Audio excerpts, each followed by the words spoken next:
In 2024, in Philadelphia, the city has become nothing but abandoned buildings and fires on the streets. Not a single survivor can be seen around. In 1988, also in Philadelphia, a mysterious hooded person walks through the city. Meanwhile, a pianist, a cook, and a bus driver are going through their usual nights when suddenly, they begin bleeding from all their orifices before they all die at the same time. The bus crashes and a book falls, revealing the driver had been reading American Patriot. Police officer Thomas is starting his shift soon, but before leaving home, he cooks a quick breakfast for his pregnant wife Jean. After meeting with his partner Maddox, they go to see the bus crash, where Thomas's brother-in-law and head detective Holt are already working. When they look at the body, they find pieces of the driver's brain on the ground and 3 weird puncture wounds on her neck. Afterward, they check on the pianist and the cook, finding exactly the same situation: brain chunks and 3 puncture wounds. Later, Thomas and Maddox go to see the doctor in charge of the autopsy, who explains the wounds were injection sites deep enough to impact the vertebrate. However, nobody in the lab can identify the poisonous substance used in this injection. Then, they go out to grab a bite, and Thomas takes the chance to buy a bracelet for Jean. Their dinner is interrupted by a call from a cop that has found another person with those 3 puncture wounds, but this one is still alive. The pair rushes to the club, where Holt is coming for interrogation too, and they learn that this girl has been attacked by a black woman with a blue hoodie and a bloody hand. Before she can offer more information, though, she dies the same way all the others did. The police force begins interrogating every black woman they can find, and thanks to a few witnesses, they get an identikit. Soon they find the area where the murderer was last seen, and Thomas and Maddox end up coming across her by mere chance.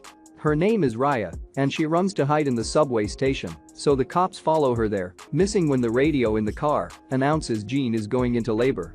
Thomas finds an empty futuristic weapon on the ground that looks like the thing Raya used for the injections, but it's Maddox the one that finds her first. Raya easily fights him off and breaks his leg before running off, but the noise they make is enough for Thomas to find them.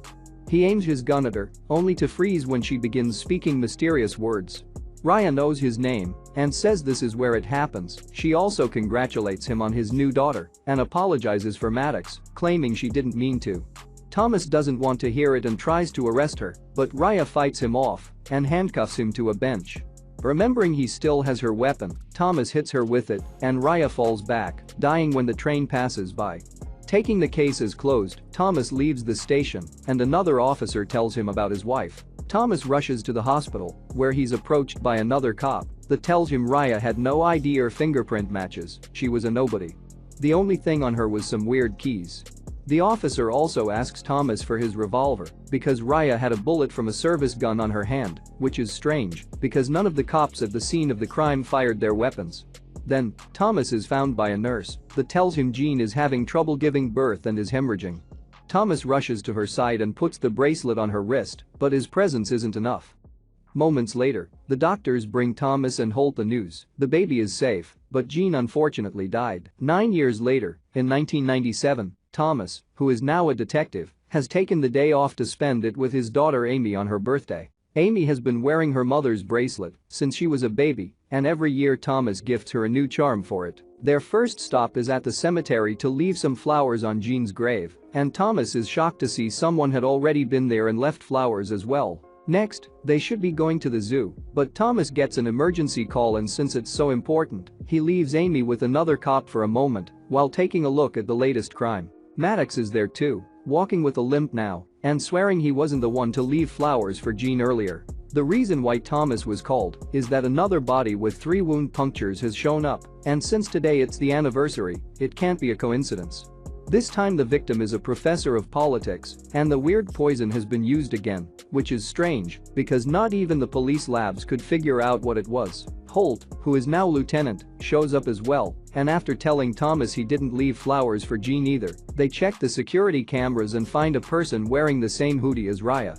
The officers decide to blame it on a copycat, but Thomas isn't sure and drags Amy with him back to the station to reopen the old case. They never looked at the clues closely because, with Raya dead, the case was closed, but now it was time to put the puzzle pieces together. Thomas sends the keys they had found to be analyzed, while he learns 2 more bodies with the same wounds have been found, and he decides to stay at the station and work on the case, so Amy's birthday outing is cancelled. They can't find any connection among all the victims, but Thomas begins to worry when he realizes the copycat has an injured hand like Raya, yet they never made that detail public. The test results come in, showing that the keys belong to an aircraft common in small airfields manufactured in 1996, which makes no sense because they found these keys in 1988. Only one airfield in the area has that kind of plane, so Thomas leaves Amy with an officer to go check it out. On his way out, though, he bumps into Dr. Rao, who points out the case has some coincidences with his studies. The murders match a specific lunar perigee known as a blood moon, which is theorized to open a bridge into time travel, but Thomas and Maddox don't take him seriously. When they make it to the airfield, they find it closed, but Thomas can see a light in the building and decides to sneak in anyway. The clerk denies having seen anybody tonight, but Thomas can tell he's behaving awkwardly and nervously, thus he tries to communicate with him through notes because he suspects he's being held hostage. His guess is correct, but before he can do anything about it, Raya shows up next to him, alive and not having aged a day. While pointing her gun at him, she makes Thomas drop the weapon, then orders the clerk to tie him up. With the clerk between him and Raya as cover, Thomas takes the chance to take out his phone and call Maddox so he can hear what's going on before he's tied up to a chair. Next, Raya asks for plane keys, and when the clerk goes to grab them, he takes out his own weapon to defend himself, except Raya is quick to act and knocks him out to grab the weapon for herself. Subtly, she's startled by Maddox showing up behind her, and she accidentally shoots him, killing him without meaning to, which explains the apology she gave Thomas 9 years ago. A backup party led by Holt is already arriving at the airfield, so Raya drags Thomas away with her in a plane. Thomas passes out and dreams of Jean before Raya wakes him up to tell him to stop chasing her because she's doing all this to save people's lives. The reason why she's alive is that every 9 years when the moon sets, she can come back, but not for long.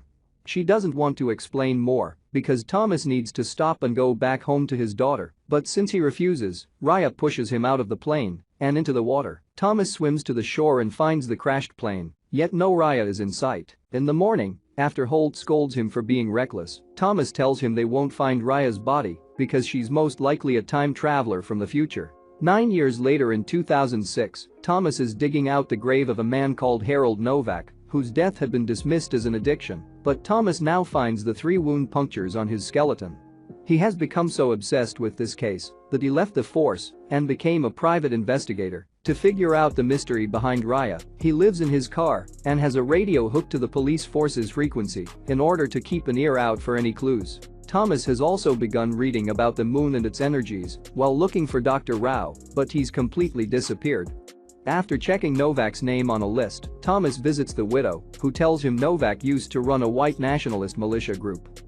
Novak's ex Heather used to work with him, so Thomas writes her name down before asking for a list of the members of this group. This list is the connection he's been missing because, on it, he finds the names of many of Raya's victims. Afterward, Thomas goes to pick Amy up at school. Nowadays she's living with Holt and his wife, and she doesn't see her father much. In fact, she disapproves of this lifestyle of his. Still, she tries to tell her about any news in her life, including the mention of a boyfriend that Thomas doesn't remember, even if he's met him before. Then, Thomas drops Amy at her home, but not without giving her a birthday present, which is another charm. Unfortunately, Amy stopped wearing the bracelet ages ago, and Thomas didn't even notice. Next, Thomas visits Jean's grave before getting together with Holt at a cafe to show him the new clues he's found. Thomas thinks Raya is killing all the members of this group with an advanced poison from the future that can be activated remotely, and she's moving backward in time while the rest of the world moves forward, which explains why Thomas saw her die and then reappear just fine, and why she had that information about him. Thomas just wants Holt to help him get Heather's address, but Holt thinks he's crazy and dismisses the time-traveling theory. Not willing to give up yet, Thomas pretends to cry and accept he's in a bad mental health state, apologizing for his actions.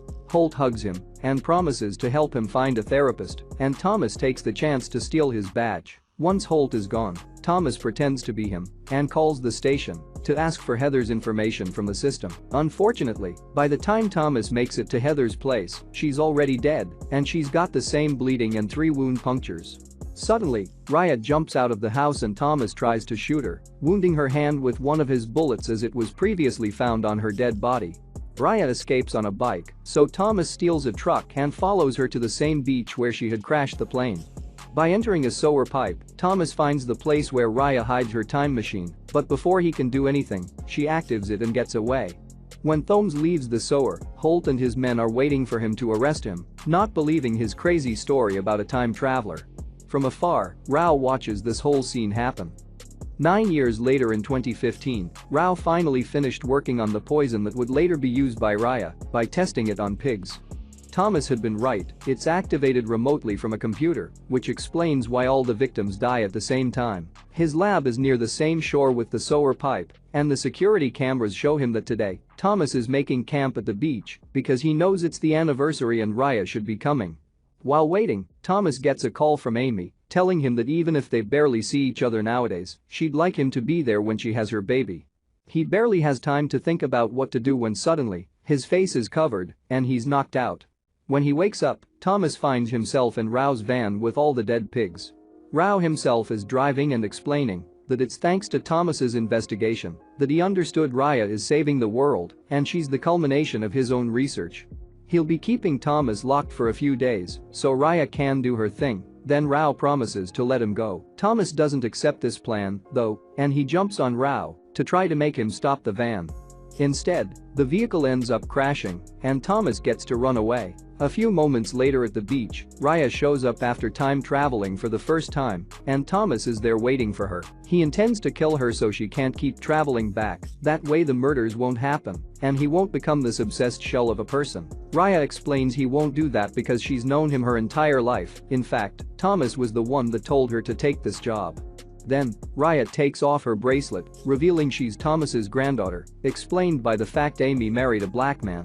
Thomas puts his gun down and asks Raya to stop him from killing her in the past, but she can't because it's already happened and time traveling is a one-way trip. Then, Raya asks Thomas to go home and spend time with Amy while she finishes her mission. It all started when Raya was 9 and a man detonated a van with explosives that killed 11,000 people. This triggered a series of events that ended in a civil war that killed millions and left the country in ruins. That's why Raya volunteered to go back and shoot all the members of the militia group with the doctor's special poison, which is activated by an old Rao in the future, resetting the whole timeline. In the present, Thomas makes it to the hospital just in time, and Holt is glad to see he's finally chosen family over work. Thomas gets to hold the newborn Raya for the first time, and he puts the bracelet around her tiny wrist.